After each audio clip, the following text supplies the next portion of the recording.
pulled up here in Geraldton, and this is a free 24-hour stop. You can see there's 8 vans over there. There's only room for 8, and that's for a 24-hour stay. But they also have these 5-hour bays, so we're going to at least sit here and have dinner and then work out what our next move is. And we're just reading the signs, so you can see here it's supposed to be self-contained only. They're trying to keep all the backpacker vans away. There is a separate campsite further down, but you can stay in this one here in particular for 5 hours. We've come up here to the HMAS Sydney Memorial right on sunset, so we're west facing. Should be a beautiful lookout for sunset. So this is Thomas Henry McGowan, and this is actually Steph's great uncle through marriage, and he was an able seaman in Victoria. So here at the memorial, HMAS Sydney, we actually have a personal connection here. What actually happened to the HMAS Sydney was a battle with a German raider called the HSK Cormoran, and both of the boats and their army sailors were lost out at sea, and that occurred back in 1941. The ship itself had a lot of history, did a lot of things through war, so it was a very well-known vessel, and then being lost off the Australian coastline to a German raider essentially meant that this was a big piece of the Anzac history. And it's great they're actually able to come here and have a look at it and check it all out as the sun goes down over the horizon, perhaps where the ship was lost. The pool of remembrance here was added after the HMAS Sydney was actually located in 2008. Its exact location was found. The coordinates are here with the gull looking over them, and the seagulls all the way around the edge as well of the pool of remembrance. Beautiful spot to sit and reflect. And over here we have the waiting woman, who represents all of the mothers and the wives who were waiting for their husbands and their sons to come home, who never made it. And she's actually facing the exact direction that the ship now rests in. So we ended up wussing out. Instead of going back to that 5-hour park where there's no other bays for 24 hours, we've ended up paying $35 to come to Caravan park called Bel Air, which is just out of Geraldton. So we've set up here for the night, and we'll plug in the batteries, fill up the water, and then we've got quite a bit of free camping coming up to hopefully square that all away. Just run out of gas. We've actually gone through 2 gas bottles so far on this trip. Remember, we've got a 2-way fridge, not a 3-way fridge, so it's pretty good going on for gas. We're in Geraldton right now. We're going to swap over the gas bottle. Not swap it, I should correct myself. We're going to get it filled. There is different sizes in the gas bottles, and a few people we've seen with these Jaycos, they swap over for the swap and go, which is slightly larger, and then this, which is dirty at the moment, no longer closes. So what we like to do is just keep the existing bottles, they're brand new, fill them up, and then we're good to go on the road. We've just found a long vehicle parking in Geraldton. It's actually right where the boat ramp is. So we're going to use this as our base today, go and visit the museum, which is only a really short walk away, and then the old Geraldton jail as well, which is just over the other side, the same short walk. This is what dinosaurs look like under the sea a long time ago. So this is what they actually look like, and these are actually dinosaur fossils. So these are plesiosaur bones, which is, they used to live 120 million years ago, and these are fossils from that long ago. The boys have got some treasure hunts that they have to do. The entry to the museum was free, but this is $3, and we've got the senior one here, so Jed's looking for some words and matching them up with shadows. So a lot of this museum is about lighthouses. There's a lighthouse in Geraldton, and we learnt how the light refracts off the prisms to become a really big bright light so that the ships can see them. So in this museum, the shapes that the kids are looking for also have a matching shadow then as well.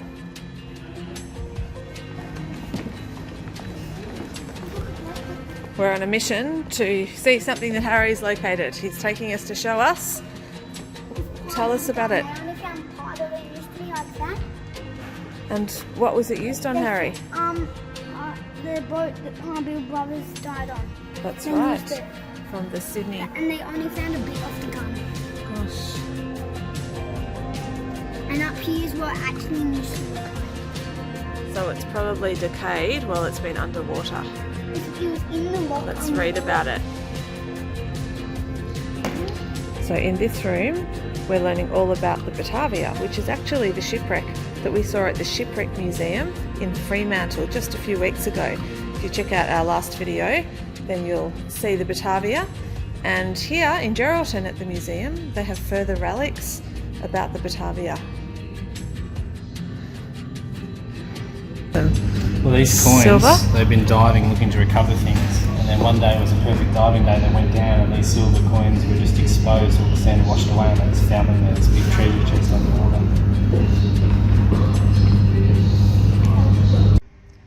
So behind me here is the shipwreck display, and there's actually the Zootop and the Batavia that have their stories told inside, as well as a collection of goods recovered from those ships. They crashed off the West Australian coast. Batavia is the most interesting one, and one that we already learned about in Fremantle. Basically, it's like a Lord of the Flies story. They ran aground off a reef. The captain and some of their soldiers went off to try to find water and someone to save them. And one of the officers then decided that he was king and took over the island and started a rule of terror. He ended up killing men, women, children, taking a Lord of the Flies role of running the entire island until there was a mutiny, another village set up, until ultimately the captain and his soldiers returned and he was punished, his hand chopped off and hung. And it's a pretty interesting story and well worth reading about. The boys are completing the lighthouse building challenge. How's it going, boys? I'm just building a beach. Oh, you're building a beach. It's like Lego Masters, the Davey version at the Museum of Western Australia. Here's Harry's lighthouse on the go. I'm just gonna do a lot here at the moment. You're trying to build the light section, Harry? Yeah. Okay.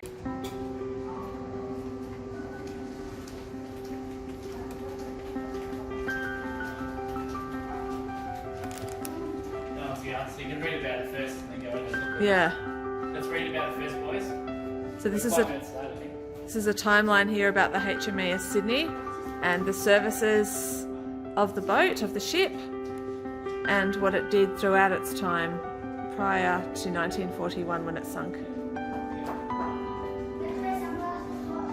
watch the set. Alright, Start the pictures. is it?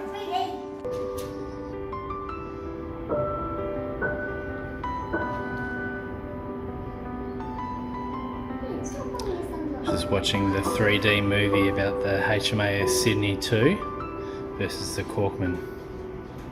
So after looking around the museum, we're going to go shake the sillies out by taking the boys to a playground. So the waterfront here at Geraldton is pretty amazing, and you can see off here at the front, it's just a beautiful day. Boys are up in the crow's nest climbing around. It's a pretty cool playground here out on the foreshore. So they've got traditional playgrounds, these awesome climbing frames. They've also got electronic games that Harry's playing at the moment, kicking the thing. It's a reaction game, so you press a button and he's doing it with some other kid. And there's some other ones over there as well. There is no one else out on the road at the moment. There's no one behind us, no one in front of us. We're not long out of Geraldton, so it's a beautiful day, nice and easy drive, and hopefully we'll get a good sight. We are on our way up to Lucky Bay, and we're super excited to hopefully finally see a pink lake.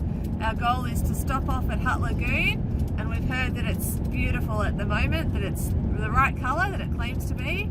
We haven't seen one yet. We've seen a few, but they haven't been pink. So hopefully we can get lucky this time and see a decent pink lake. Then Harry's hanging out for some fishing once we get to Lucky Bay. So we're coming in now, and we've lowered the tyre pressures down. It's asked you to go down to 20 psi. So there was some sandy patches. It's a bit firmer now. But We just took the car down. We've managed to get the van in without lowering the van's pressures. yeah, you can drive in. It wasn't too bad. We were at road pressures, so we were at 55 rear, 50 at the front. So this is going to help. But Children crossing. looking pretty cool. I love that bumping up and down. You loved it, Al. We just got to Lucky Bay a couple of hours ago.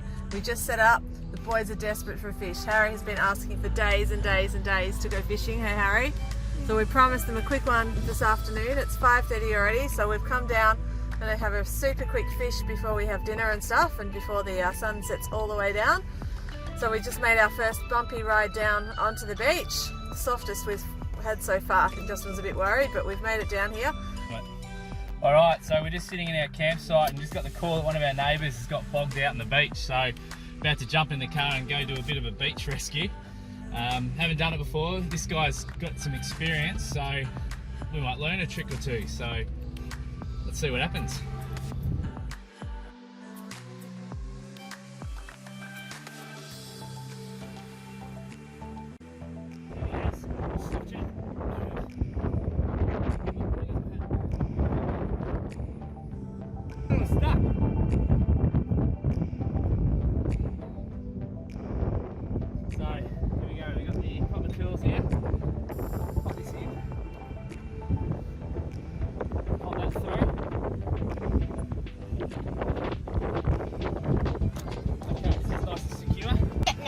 So we're just going to get the max tracks here, and we're going to go all out. We're going to use his max tracks on the front, our max tracks on the rear, with the idea being maximum traction, a little bit of a pull. We should be able to get him out.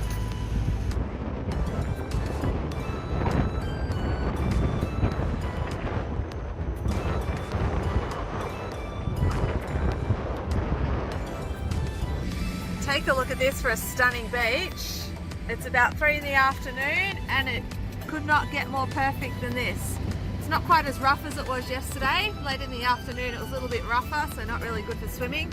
We're just heading down the beach to the right as you come out from Lucky Bay, and hopefully there's a bit of a good swimming area down this way, we've heard. There's some tracks before us, so the tip for driving on the beach is always to follow someone else's tracks. Never make your own. Keep your momentum. So keep on going. There's a big reef down here, Lucky Bay Reef, so we're just heading down towards that, and hopefully we'll have a bit of a swim and salt. Alright, so we're here at the beach. A couple other travel families. This is a Toyota Land Cruiser party and the kids are looking for crabs. I'm going to go have a shot at this lagoon here. This is Lucky Bay Reef. There's this whole big reef all the way around, and apparently there's a heap of fish in there. So there we go. You got here, Harry? You got on here? In there? Kids are looking for crabs.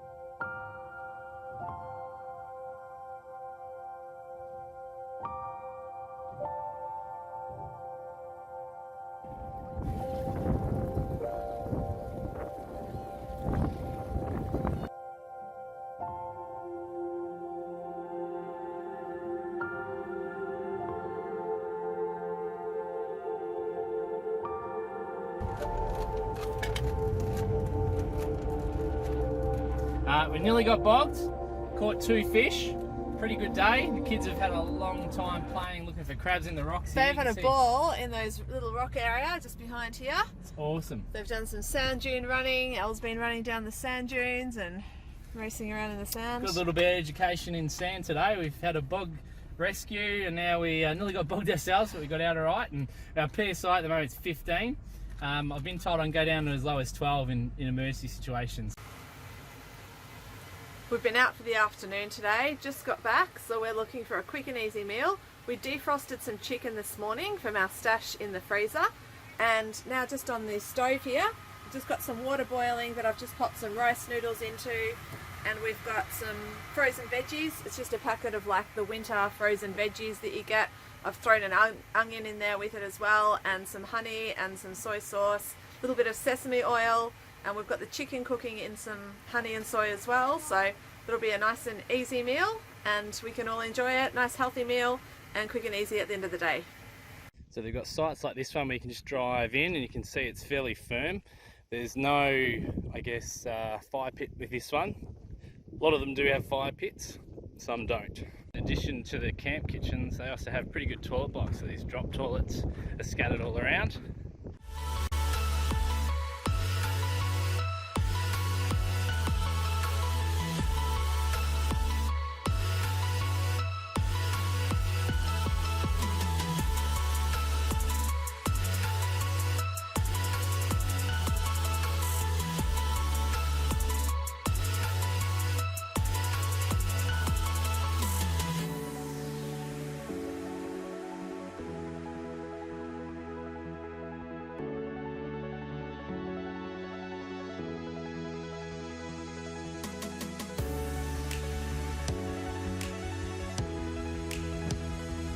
We are here at Lucky Bay. Have a look around. I'm going to do a 360. This is our campsite. Got a great little hut beside us, massive fire pit. We've spent some time on the beach the last couple of days and we dropped our pressures right down. It is quite soft out there on the beach at Lucky Bay. Right now we're popping them up to what, 40 is it? I need a 40. Yeah, we're going to head out to Pink Lake. So we're just popping them up to 40 for now, which will be fine to go around to Pink Lake. Tomorrow we're heading off and we'll need them down a bit lower to be able to get out of Lucky Bay. Yeah, we normally run 50 at the front, 55 at the back. Our max tyre pressures are 65 PSI.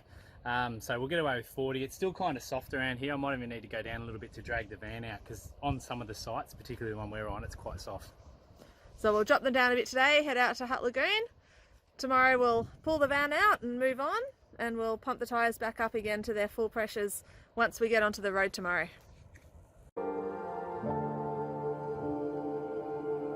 We've finally made it. We found a pink lake that's pink.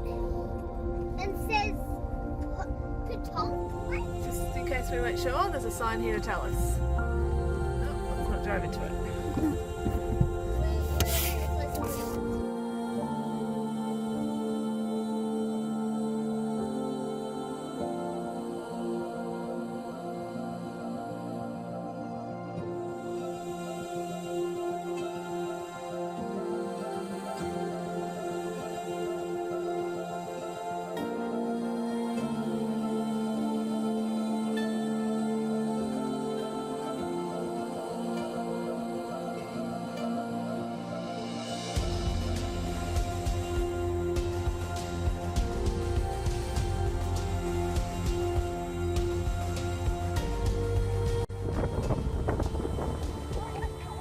So we're having a little bit of a science discussion here. The boys are debating if we throw different rocks in, if the watercolour changes. Turns black to the berry. A pink bit could possibly guide bacteria. So that's got some of the pink on it. There we go. So Jen thinks that was the bacteria on the rock that makes the pink lake pink. Lots of good science opportunities here at Pink Lake. So while we were back in Melbourne, Steph has received from a family friend of ours, hello Alex, not you, different Alex, some starter culture. So we smuggled that across the border. I don't think it was smuggling, it's only flour and water. I think it's allowed. Yeah, We've got some starter culture here and we're going to be making sourdough bread. So this will be our new specialty hopefully. So we're giving it a crack tonight. There's a little bit of preparation work to do the night before you make the bread, and then it goes in the fridge overnight to prepare itself to rise. So I've just got some water in at the moment which I'll mix with my starter culture in a minute, and then hopefully tomorrow we'll have some beautiful sourdough bread. So thank you Alex, we're going to give it a go. It's quite a mature culture to start our sourdough, so it's pretty good. Again, not you. You're welcome. No, so wrong. So Steph's had a go at sourdough bread. Happy with it? It's pretty good. That looks alright actually. Yeah, it looks beautiful and it's fresh out of the oven. Fresh. We're I was going having to toast it, but if it's warm. No, that's the best way to have bread, fresh. Yum. So good results from our smuggled sourdough culture across state lines. We are just heading out of Lucky Bay number 2, as Harry calls it. Bay. Number 2. Bit of a bumpy road, so it might be bumpy on the way out. The campground itself is sensational. The facilities there with huts with tables and chairs and toilets, there's heaps, and anywhere that you are you're close to one because there's multiple locations, so stacks of room. Particularly this time of year it certainly wasn't busy at all, but a few families around to make friends with as well, which we always like. We've headed out to Hutt Lagoon from here to check out the Pink Lake, so that was an easy little day trip out, or a couple of hours out. And you could do Kalbarri. I always get the names wrong. Kalbarri from here, but we're heading up there now.